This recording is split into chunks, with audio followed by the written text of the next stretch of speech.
Welcome to the XY Advisor Podcast, a global community of financial advisors sharing and learning with one another to drive the positive evolution of financial advice.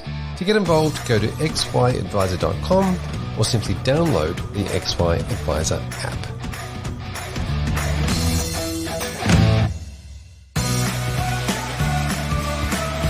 This series is brought to you by PIMCO, one of the world's leading fixed income managers. For 50 years, PIMCO has been dedicated to helping millions of investors pursue their objectives regardless of shifting market conditions. At PIMCO, ESG investing is an essential part of their commitment to delivering on their clients' objectives, while at the same time supporting long-term sustainable economic growth globally.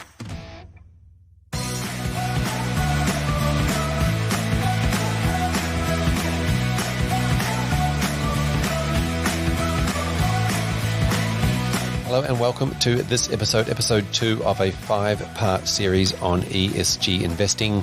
I'm your host, Fraser Jack, and today we are really talking about the advisor's approach, and we're looking at the different things advisors can and will be talking to their clients about. So stay tuned if you're interested in working out how you can approach ESG investing and the conversations that you can have with your clients. Welcome back, Nathan. Thank you. Wonderful to have you here. Now, we're talking about the approach and specifically how do advisors approach this conversation with clients. Do you want to give us how you do it? Sure. So I've been on a bit of a journey with my approach in this space. I used to focus more on a checklist kind of approach where I'd pull out a checklist and go, is this something you want to invest in? You don't want to invest in, or you're neutral on. So that sort of avoid more or less. And then I started going into a bit more detail around education, around the different types of sustainable products and advocacy products and impact products, and kind of moving through that phase. And I've moved away from that now into focusing more on the causes. Now, obviously, I use the Ethos software to do this, but that's neither here nor there. I think the focus should be on everyone cares about something. So having a list of topics that they can care about and then paying attention to the conversation cues prior to that point. What have they talked about? What's, with regards to their diet, exercise or routine or hobbies, their location, if they've got family, particularly grandchildren, what they do for a job, what they have done for a job. It's really interesting whenever I bring up this area of the conversation, how often they'll come up, I used to work for, the EPA a few years ago, or I've always been in this space, or occupationally they've aligned themselves, as well as things like charitable donations or religious affiliation or anything like that. I think they're key points that you can pick up through the conversation. So that when you get to the values component or the causes component, which I usually have around the risk profile and product preferences point, that you can really lean on, and also show that active listening that you've previously identified. They've said this, and this, and it doesn't seem so disjointed to drop into that conversation. I was just gonna pick up on that causes conversation and and the values. And does that mean that you're actually, when you say you're talking about the causes, you're actually really putting some tangible content around? You're not just saying, fossil fuels. You're going deeper into sort of examples and causes and outcomes and numbers that might say, is this something you want? So it's more tangible for them rather than just a general category? Yeah, I think when you look at the tangible causes, they're more broad. They're not fossil fuels, they're climate change. Yep. They're peace and justice. Something as, political conversation that comes up, which, at this point in time, they're really linked to a value. Absolutely. That who they are, what they do, what they think about, what they talk about, the conversations you have that aren't related to their assets, liabilities, and specific goals, that's the information you can bring in to tie back to the themes that they would see as important.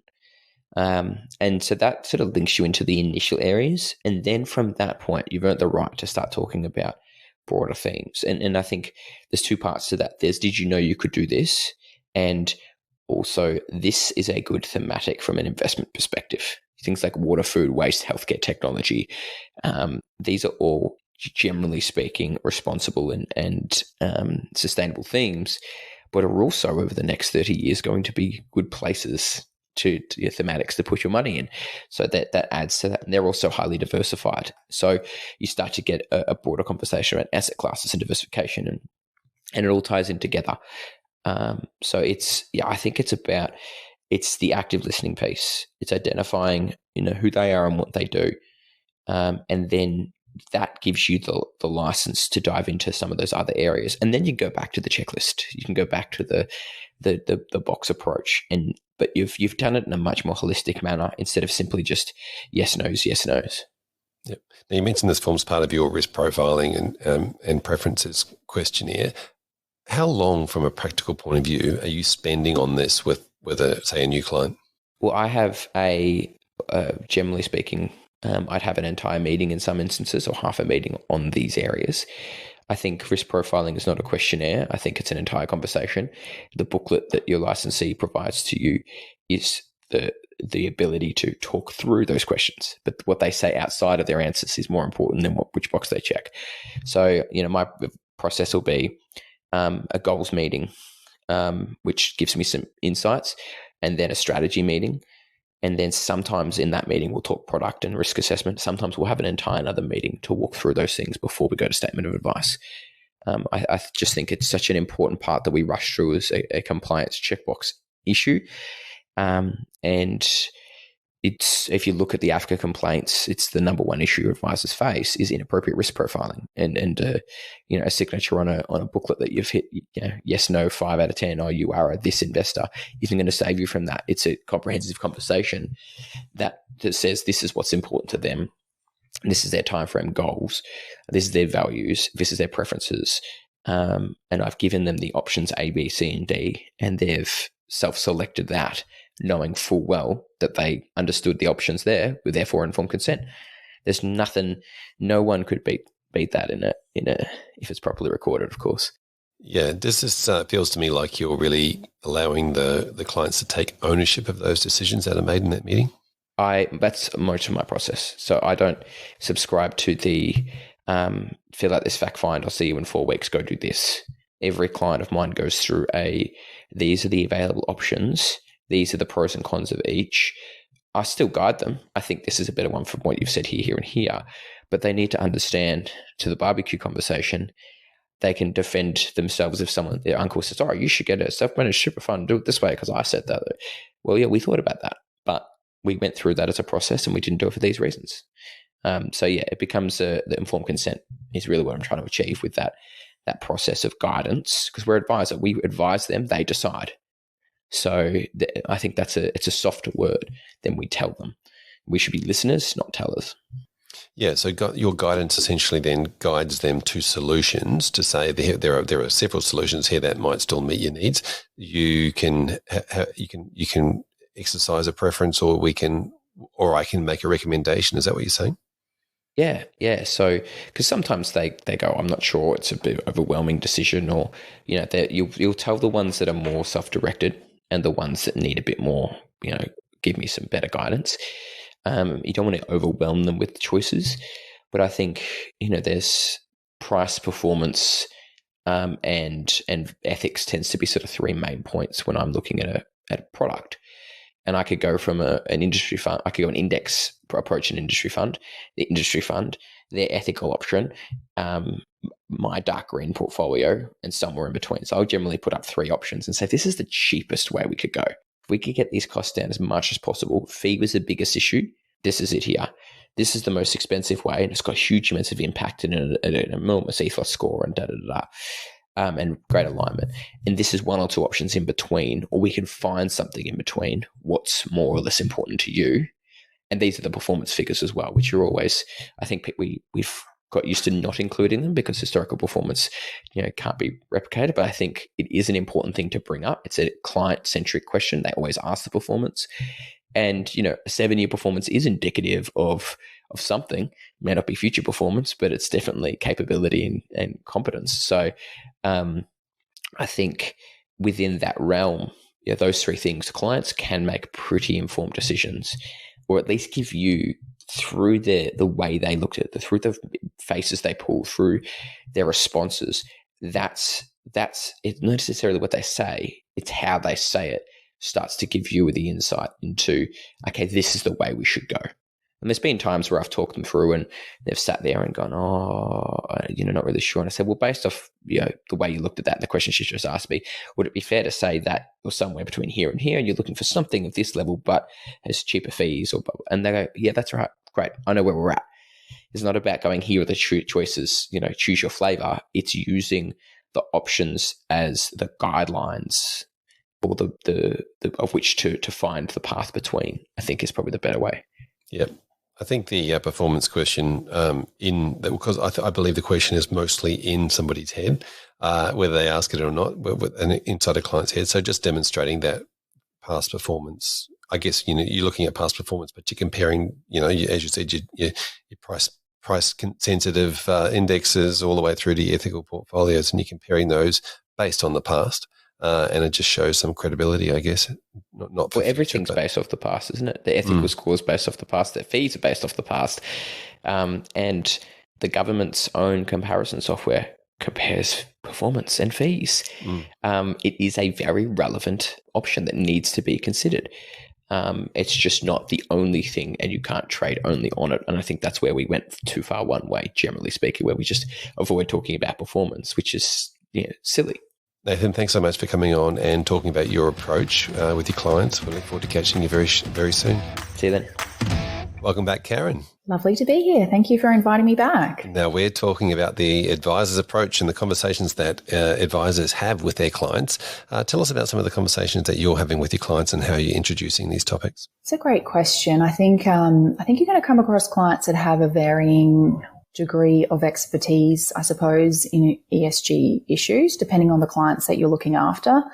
So, you might come across a client that it has, great knowledge on a particular topic, maybe because they work in that particular field and they explicitly know they do not want to invest in a particular area. So I found, for example, clients that are environmental scientists, for example, with large oil and gas companies know exactly where they don't want to be invested. Or you might have a client that's a social worker, that really wants to focus on issues that are providing social impact. For example, so I've got doctors that work in alcohol and drug rehabilitation clinics, so they really know that they don't want to have any investments in alcohol because, they're trying to rehab people out of that particular role. So depending on the clients that you're servicing and their particular background, I'd sort of get you to lean on, where they're coming from, because there'll certainly be ways you can really ask some meaningful questions based on their background, that where they've lived globally in the world, what their hobbies are. They might enjoy gardening, and they might know, for example, that they've certainly seen less native bees in their garden, or they might be interested in the impact on native wildlife because of large-scale development and land clearing. So there'll be ways you can tailor your conversations to clients depending on who they are and what's important to them. And that's really, I think, our knack as an advisor is knowing our clients. And I think a lot of us take a lot of pride in knowing all of those things about our clients, what their work is and what's important to them and their hobbies are, and the values that they hold dear. So by doing that, you can really have a nice conversation about where they come from and some issues that they may wish to address actually with their investments. I was going to say it's a really great starting point, isn't it? Understanding their knowledge, their motivation, and their values during that conversation. That everything then comes back to that, and certainly helps with the ideas of individualized portfolios for each individual, and gives them something to fall back and lean, hang their head on to say, this is why I'm investing this way. Yes. And certainly there'll be issues that they might be neutral and they might not really know about. So, that's where you are that trusted point of contact to say, this is one view on that particular topic, which, they might comment on. So whether it's genetic modification or, other things that are maybe more controversial like carbon capture and storage, they might not have any ideas on some of these new technologies, but at least you're raising the question so that from their point of view, they're aware that you're across, key thematics that are really driving markets. And where does that leave their portfolio? Do they want to be across that? Are they neutral on that? Or is that something that actually you've just uncovered that's really important to them that they would like addressed? Yeah. Do you find people are approaching that conversation with "I don't want something," or is it sometimes it's more I want this thing, or how do It's probably for our clients, it's more I'd prefer to be making money if I was invested in these sectors. So they're more looking at the opportunities and the benefits of particularly renewable energy and focusing on recycling and doing more with what we've got rather, obviously they do explicitly often say I would rather not be in these areas such as, well, for example, tobacco is an easy one because we know that has been proven to, have detrimental cancer impacts. So that's often easy. Or it might be, we've got the Modern Slavery Act, so most people are pretty okay avoiding slavery. So most of those issues are fairly straightforward. And certainly the UN has, certain issues that are quite topical, and avoiding harm according to those conventions. Most investors would generally agree and nod their head to say, yes, I would prefer to avoid harm, and knowing that my money is creating harm in that regard. But the more interesting and probably more uplifting conversations are about where your capital can be put to work in generating a return that's in line with mainstream peers, and certainly also delivering that additionality of knowing exactly where the money is going, and the impact that it's creating and the positive solutions that it's generating. Whereas, so it might be, water leak detection, or it might be water membranes that the client's particularly interested in because they're a water engineer, whatever it might be. So they find comfort in the fact that they're having an allocation to some of the technologies that are solving some of these issues. Now, you mentioned returns and in line with mainstream peers. Mm-hmm. Is that something that you bring up to your clients in the conversation, or do they ask you about that? Yes, definitely. It's less of a question, I guess, now, because most people are fairly aware that you don't have to sacrifice returns to invest responsibly. But if clients are unaware of that, I usually point them to, there's many research pieces being done globally, but I point them to the Responsible Investment Association for Australasia, have done a benchmarking report each year for the last 20 years since the association's been around. And that compares an average pool of responsible investments across many sectors, so balanced growth, Aussie shares, international shares against mainstream indices. And by showing them that, they can see, okay, over the course of that period, how have responsible investments as a cohort performed compared to market? Yep. And that gives them some comfort, because that's quite a long time period. And of course, past performance is no guarantee for future performance. That's fairly clear, but it's good to have something that is impartial, I suppose, because it's the association's data. It's not our data, and it's been going for a long time. Yeah. That's a really good, valuable resource. In the previous episode when we chatted, you mentioned PASEA and the around disclosures and conversations, and in sure. that 86% of people want to know or have had that conversation. I think it feels like a big part of this is around client understanding what their money's invested in. Oh, definitely. Like you could start the conversation, and I think this is a great way. One of my colleagues on the Central Coast, she starts the conversation to say, did you know that like in 2019, ASIC named climate change as a systemic risk, and APRA, said that the fiduciary duty for company directors needs to include climate change impacts and ESG on their operations, like effective immediately. The central bank, the Reserve Bank, the deputy governor has said that climate change must be factored into all their monetary decisions. This is not a nice to have anymore. These large bodies are saying that climate change is a factor that's infiltrating all financial performance going forward. So not only is FASEA suggesting that, this code of ethics we need to talk about and what's in our client's best interest, but all of the regulators are saying the same thing for those of us, those higher up on the tree, I suppose, to us.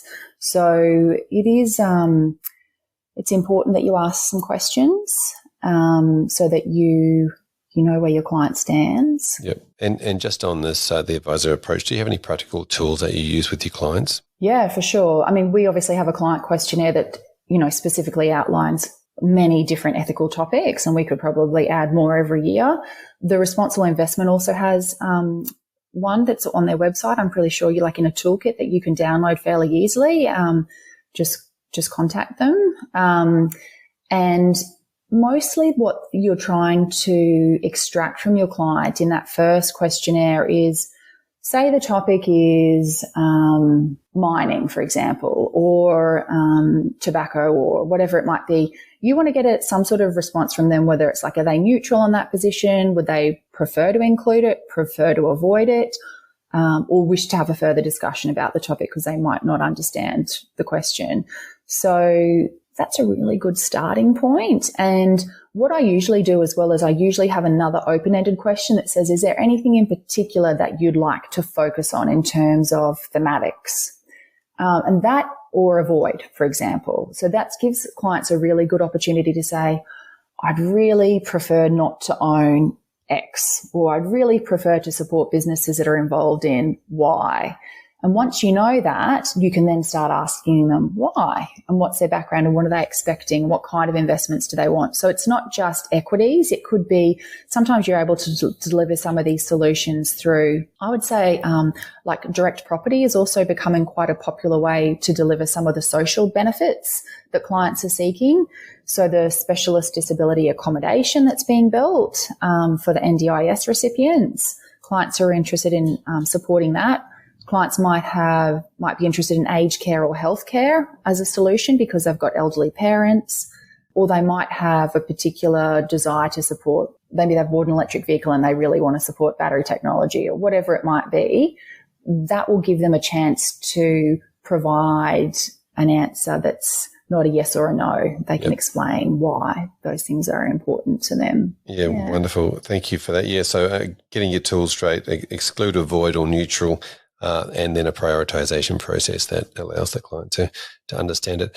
Karen, thanks so much for coming on this particular episode. We look forward to catching you in the next one. Thank you. Welcome back to the conversation, David. Thank you, Fraser. Fantastic to have you along. Now, we're talking about the approach that advisors take when they're talking to their clients. Obviously, there's a lot in this. Tell us about how the conversation you have with your clients and how you work out how to put a portfolio together that's aligned to their values. Yeah. So further to our last conversation, going from a position of a default portfolio, which is our model portfolio, basically already having those ESG or sustainability factors built into it, starts the conversation at a point where it doesn't really, it's just, I guess it's just a portfolio. It's not necessarily an ESG portfolio per se, but this is what we think is the best portfolio to meet your outcomes going forward. So with a new client, that's quite easy. It's just, this is the way we do things. If there is an issue with it, with cost, for example, then we can scale that back down into standard funds or index funds, depending on what their particular pain point is. So it's a little bit more difficult with existing clients going from something they're used to from us to something which looks quite radically different. But again, we've tried to term this not in any save the world kind of framework, but what is best for your long-term outcomes. And again, using that term sustainability very broadly and talking about the economic sustainability of certain investments and how that goes to meeting your long-term outcomes rather than something which we can talk about coal, saying, well, it might be a quick bet, you might make some money over the next 5 years, but it's not necessarily going to be a sustainable investment going forward. And we're not necessarily saying that we're good enough to call time out on when Whitehaven is going to finally hit a brick wall or Woodside or whatever the case may be. So that part of our basic investment philosophy is to put something in place which needs a minimal number of changes. If you get it right first time, then you don't have to make a lot of changes, the expense and all that that's involved with that. So if you can include sustainability in that as well, theoretically you should be able to get more mileage from an investment decision you've made early on. Yeah, so you're overlaying both the quality quality investment framework, which you spoke about in the previous episode. Is this also some of your own, with your investment philosophy, some of your own values and the business values around that? A better world, better outcome, better place over the long term. Yeah, definitely. When we got our own license, and a year or so ago, we made a couple of significant changes within the business. This was about the investment philosophy, but also platforms, and we looked at SMAs and all the other technologies which are out at the moment, just to see if our business was doing things as efficiently as it could. So part of that conversation went to the fact that, well, if we think about blowing all these things up, why don't we build it how we want it to end, rather than incrementally, looking at a new platform, looking at SMA, looking at this. How do we feel about sustainable? And from an investment research perspective, that made sense to me. But for the other stakeholders in the business, the directors and the other advisors, they were kind of on board, suggesting, well, this is something that we believe in as well, for broader reasons than just the business reasons. So it was quite a nice, neat fit in that period of going back to the drawing board. Yeah, and certainly if you've got belief in what you're doing, then that's for the right reasons and the right returns and all those sorts of things.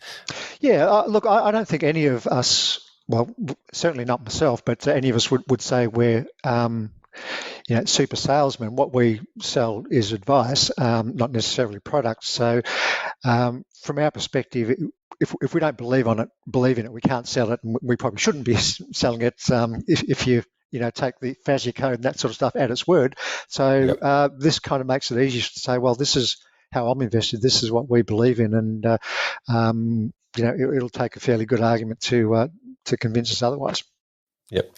Do returns come into these conversations you have with clients? Is there an expectation that maybe sustainable, you might be sacrificing returns? It's very interesting in the current context. So if you look back the past 3 years, you can actually make a good argument that sustainable investments have outperformed.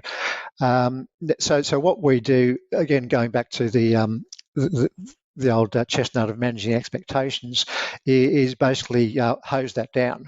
I had a conversation recently with a client and I said,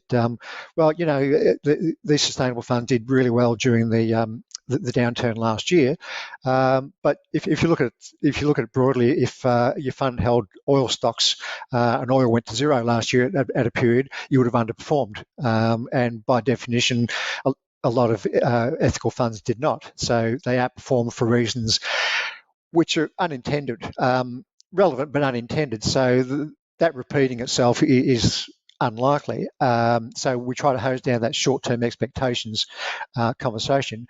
But going to the risk management side of it, yes, we're saying that we believe returns will be better, risk-adjusted returns, because these industries which are not part of this portfolio just don't have a future. Yep. Are you seeing a little bit of the term greenwashing out there, where there's a lot of people coming at things from a certain angle and saying, hey, this, as you just mentioned, with regards to, certain sectors do better than others in certain times, and you don't want to take the credit because you've got to take the blame later on. Yeah. But are you seeing a lot of, people taking the credit? Yeah, I think it's a very easy pitch for fund managers to make now, and everyone seems to be emphasising, even if they're not labelled a sustainable or ESG focused fund, they are kind of promoting their bona fides to some extent. So I don't know that that's greenwashing per se. Greenwashing to me is something like a couple of years back there was an ETF on the Australian market, which was a sustainable Australian equities fund, and it excluded tobacco and firearms, and I'm not sure how many listed Australian companies deal in tobacco and firearms exactly. So you can kind of pick those things out fairly easily. So from our perspective, we do get this question quite more often now from clients, and again, that's a bit of a blowback against the general popularity of the subject. But again, we point to our research and say, well, these fund managers that we're using have been doing this for 10 or 15 years. It's not like they just fell into this. And with other fund managers getting into this space, we're brutal. Yep. We see ourselves as the gatekeeper for the client to everyone that's trying to sell them something. So, we filter these things fairly hard, to the best we can of our ability. The truth keepers. Yeah, somewhat. And just overall, from the client's response, how have you found, the conversations and the approach that you're taking? Are they mostly very positive about it? Yeah, I think they are, because especially for existing clients, I think know that we have a fairly solid process for building a portfolio. Again, to our previous conversation, I've been building these for our clients for nearly 14 years.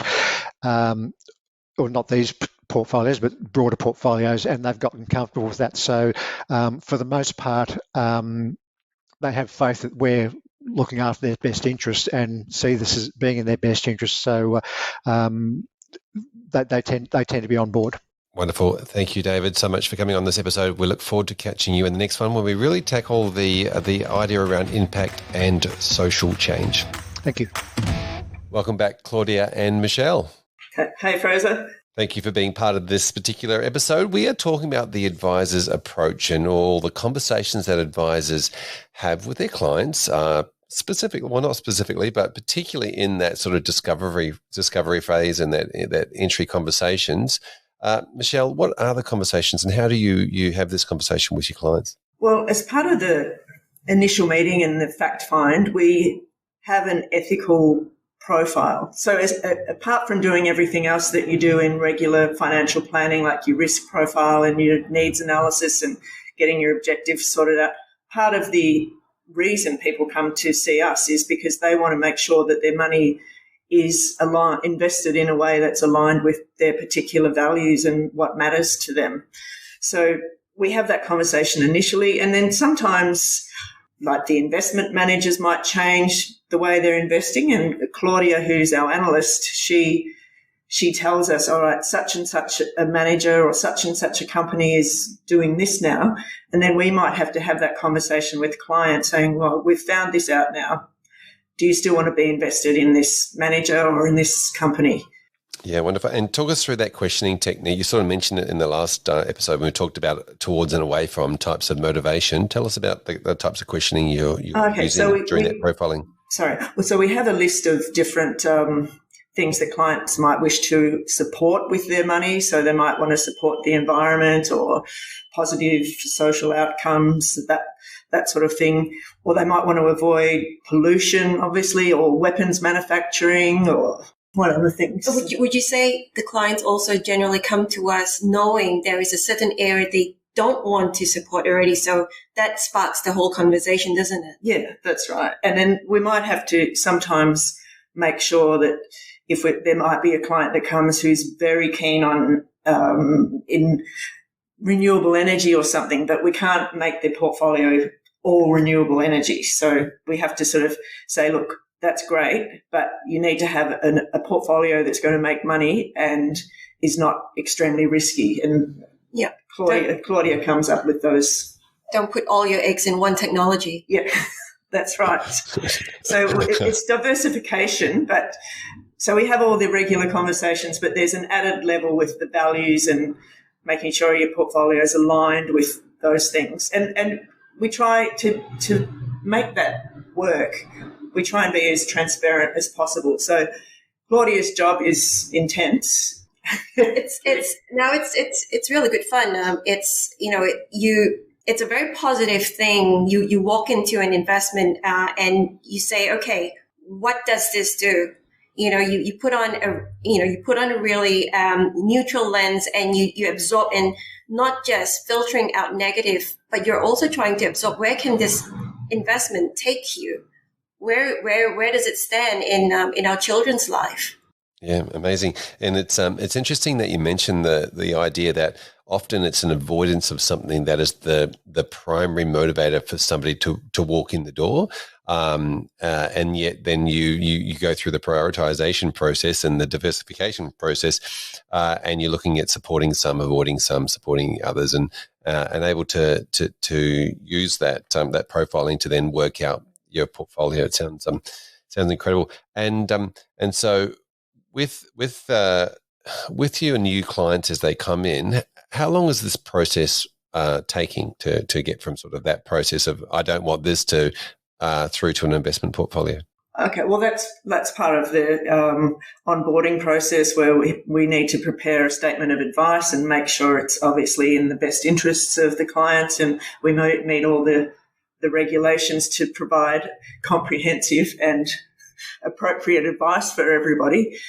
That might take a couple of weeks by the time that we've prepared all that work, and we've determined the sort of investment that will suit that client. And then Claudia is always working in the background, putting together our model portfolios, and then we have a choice of different investment options, and that sort of depends on the client. You get a feel of the sort of things that will suit them in the initial meeting, depending on their investment experience and that sort of thing. But generally, let's say a couple of weeks if they're ready to invest at that time. Yep, wonderful. And tell us about the different sort of green leaf rating systems that you use with your clients or you discuss with your clients. So like I said, we have to dig down into really trying to know what's under the bonnet, let's say, of an investment portfolio, and we'll be as transparent as we possibly can with the client, saying this fund might have a couple of, let's say, one big bank in it. Can you tolerate that or not?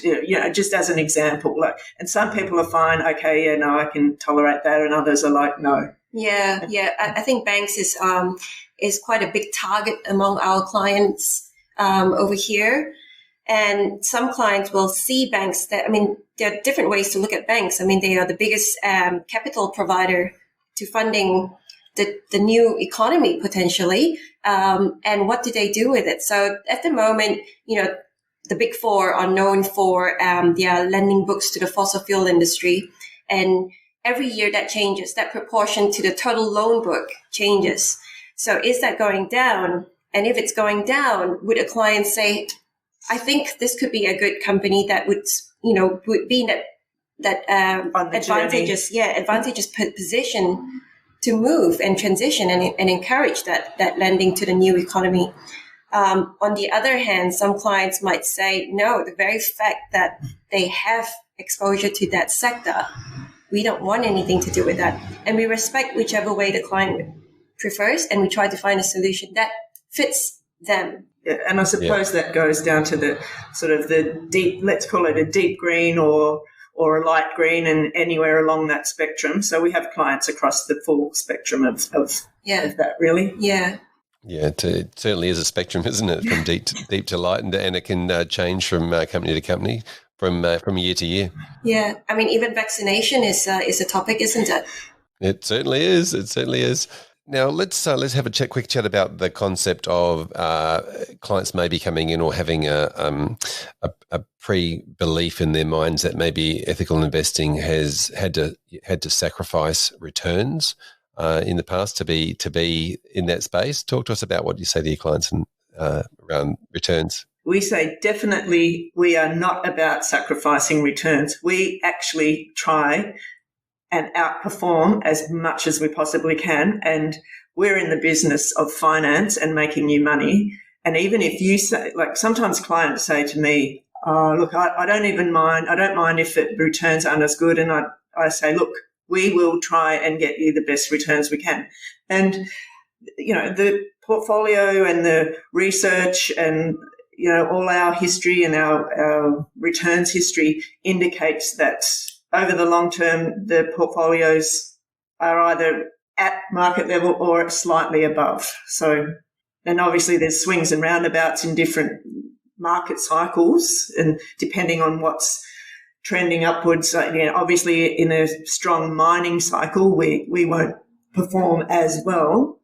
But a lot of other times, due to the way our portfolios are constructed and the type of investments we go into, we're quite sometimes ahead of the pack in technology because we're looking for the latest technology and if we look at it from a financial analysis point of view, it makes sense because we're looking at efficiency. Efficiency adds to the bottom line. We're looking at, if you're looking at a circular economy, anything that is recyclable, you're actually supporting a cost that is reducing operating costs. So it's all financially logical. There's nothing, when you look at renewable energy, you probably think of it more like a infrastructure, for example. It's expensive outlay at the start. But as you know, infrastructure is just in maintenance thereafter. So very similar dynamic to traditional or old technology or old assets. It's just that we're working for something that's stronger efficiency. Fantastic. Thank you, Michelle and Claudia. I love that. I love that term, financially logical. Hopefully I can use this many more times in the future. Look forward to catching you in the next episode when we talk about impact and social change. Okay, great. Great talking to you, Fraser. Grover Burthey from PIMCO, thank you so much for joining the conversation again. We are talking about the advisor's approach. Welcome to the conversation. Excellent. Nice to be back with you, Fraser. Now, we are talking about the client conversations and conversations that advisors have with their clients every day. Tell us about what you're hearing and seeing and some of the great advisors and how they're talking to their clients about ESG portfolios. Sure. Well, what we're really seeing is ESG means different things to different potential clients, different investors. Some interpret that as a specific optimization or investment strategy with regards to climate and environmental issues specifically, and they really use ESG as a proxy for climate. And there are certainly many tools that we have that we're developing that we utilize to take into account climate risks and climate opportunities. There are others who view it as part of their diligence and part of their research efforts, and really view ESG as something to be taken alongside many other investment research and bottoms-up approaches that they implement, and we do that as well. We certainly want our ESG process and ESG tools to be utilized for the platform at large and do that alongside our colleagues across the firm. And then there are those who look at ESG as a way to really make sure that they're having some impact in their capital, from their capital beyond only returns. And thinking about the holistic view of the impact of their capital and looking for certain outcomes, looking for certain metrics to judge the impact of where they allocate their funds and their proceeds. And that can be something like avoided emissions. That can be something along the lines of jobs produced. That can be something along the lines of different sectors and areas where that capital has been allocated. So it means different things. And what's important is to find the right solutions, to have a comprehensive set of tools that can be utilized and add value in the specific way that the client or the partner has prioritized and explained in terms of what they're looking to achieve. Yeah, really interesting. So there's three things there that we sort of covered on the climate, which we'll get to in another episode actually, and then the impact, which we'll also cover in another episode. But we're talking about from the research and the bottom up type scenario and some of the ESG tools. Tell us about how that give us a bit more in depth into that conversation that advisors can have with their clients around adding this to the research and making sure that it's a prominent part of the conversation. Sure. Well, what we really prioritize here is being first and foremost comprehensive with regards to how we think about ESG across asset classes, how we think about ESG across different parts of the PIMCO platform of our firm.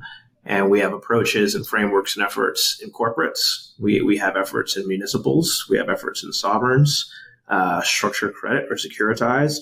There's relevancy from an ESG standpoint in all of these areas. And naturally, there are going to be different points to emphasize, different data points to utilize, but ESG is an integration tool that we use across the entire marketplace, and we do that with overarching frameworks and tools that the ESG team here that I oversee has developed. We have what we call an ESG taxonomy that's informed by internal research and internal collaboration, as well as external resources such as TCFD, SASB, a variety of other sources. And we convert that into frameworks for sectors. We think about what's material on a sector-by-sector basis and feed that into an investment recommendation and a view on credit risk and relative value. And so if I had to summarize this point, it would be that this is relevant across a portfolio, across a mandate, even if the specific asset classes and exposures differ. And it's about identifying what's material, identifying what those risks are, and identifying opportunities to drive performance and drive alpha as a result. Yeah. Now, spoken like an amazing, true fund manager, we're talking logical and practical and, the numbers and making sure that they all stack up and the research is perfect.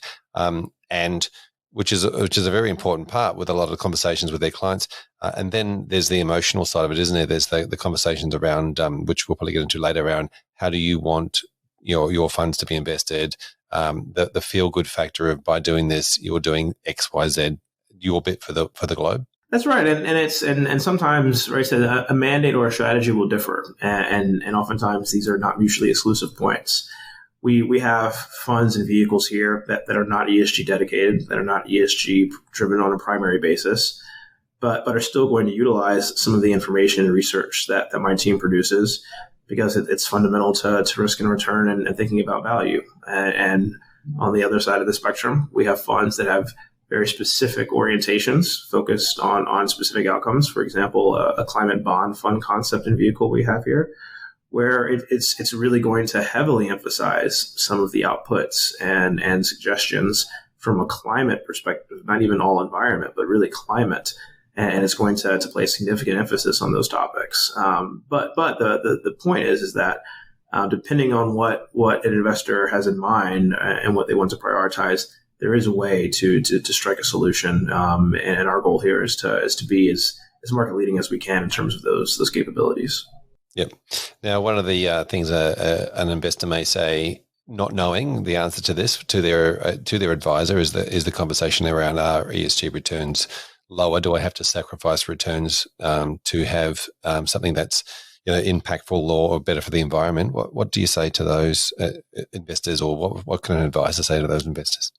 Well, it's not a binary question or a black and white question, and it depends on what the criteria of the strategy is. Now, for some, ESG primarily or even solely means exclusions. It means taking parts of the market and saying, I'm not going to invest in those. I don't want to invest in those. And if you take out large parts of the market, significant parts of the market from an opportunity set, then you miss out on potential opportunities that may come up in those areas over some period of time. And similarly, you may end up with more concentration in other parts of the market because you've reduced your opportunity set. And that can have an impact on returns.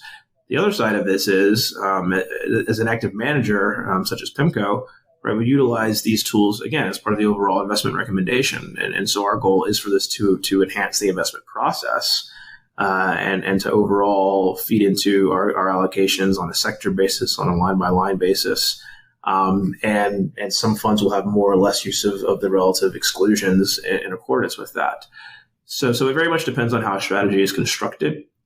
For investors who have less appetite or very limited appetite to just purely use the exclusions tool here and are really looking for specific outcomes based on what change they can have, oftentimes you actually want to be invested in some of those controversial sectors. You want to say, let me go into the hard to abate sectors, for example, from an environmental standpoint. Let me try to capitalize and finance the leaders, those who are making a difference, those who are going to take very, very carbon intense part of the economy and make change over the next 20 years. That could be a strategy in and of itself, and there will be winners and losers there. Others say, I want very limited carbon exposure, and I don't want exposure to those sectors, regardless of what the respective names or potential investment opportunities in that space are doing. And so it means different things to different people. And the point is that you can strike a balance between what you're looking for in terms of exposure, in terms of what you're looking for from a return perspective, versus either non-ESG or conventional products, as well as a respective benchmark. Yeah, it sounds like you mentioned the exclusion tool. It sounds like you mentioned you can either use an exclusion approach where you're putting downward pressure on, you're basically trying to starve the funds available to those companies that are emitting or doing the wrong thing. But then there's the influence approach, and so that's the conversation by the sound of it. That you say to the client, do you want to influence or do you want to starve or put downward pressure by limiting or removing? Exactly.